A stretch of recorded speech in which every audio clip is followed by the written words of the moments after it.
Hey guys, welcome to Reuel Recommends, where we talk about the latest in movie news and TV news. I would firstly like to say thank you guys so much for all the love and support you've given our channel.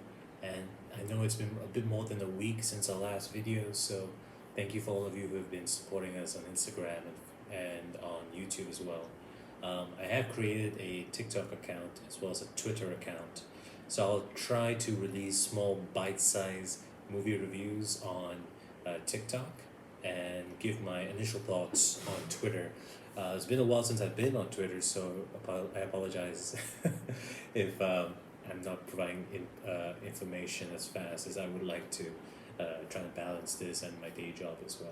So, with all that housekeeping out of the way, let's get into our first bit of movie news.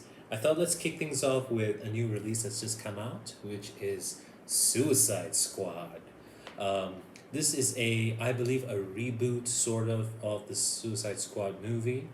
This directed by Guardians of the Galaxy James Gunn, with Idris Elba, John Cena, a real rogues gallery of DC villains who are trying to stop a coup in the Corto Maltese country and basically destroy this Project Starfish that Amanda Waller played always superbly by Viola Davis. And we then realized that actually Project Starfish was, approved by the American government, and they were just trying to stop it from leaking out news and creating an international incident. And of course, our scapegoats are the ever lovable Suicide Squad.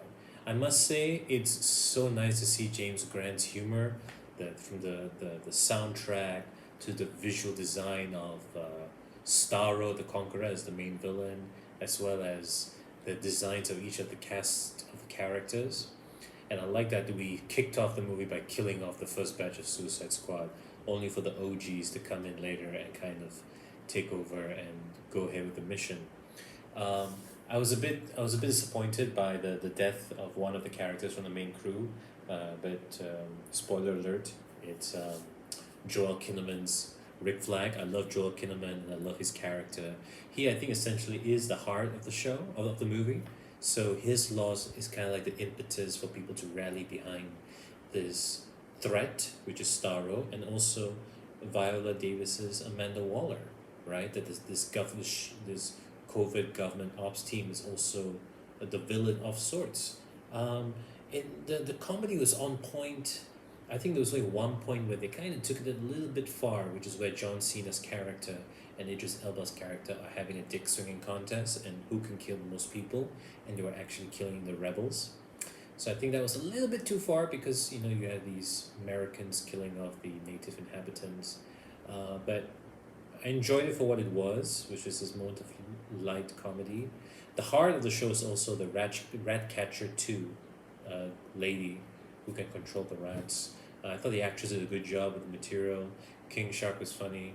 It's definitely a film that I think is worth the watch, is worth the time, because you go in getting a good action film as well as good comedy.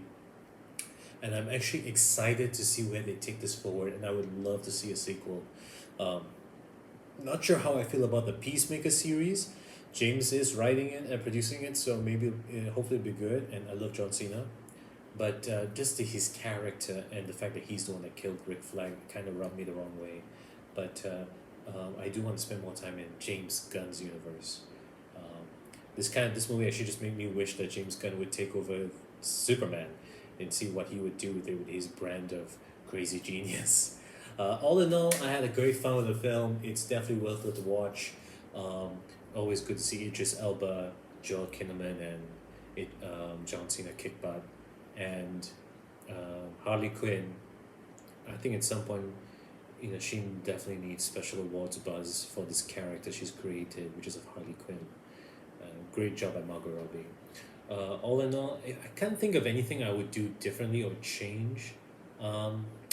Maybe Peter Capaldi's character, the Thinker, who's like a second villain, he really didn't do anything for me. So maybe instead of having a kaiju as a villain in Starro, It would be better if they had a more grounded enemy, a mob boss or a gangster, or someone with a bit more credible threat. But for what it was, I enjoyed it and I didn't really second guess or think about it. Or any lacking in the movie. You just kind of get swept away in the plot, which is good.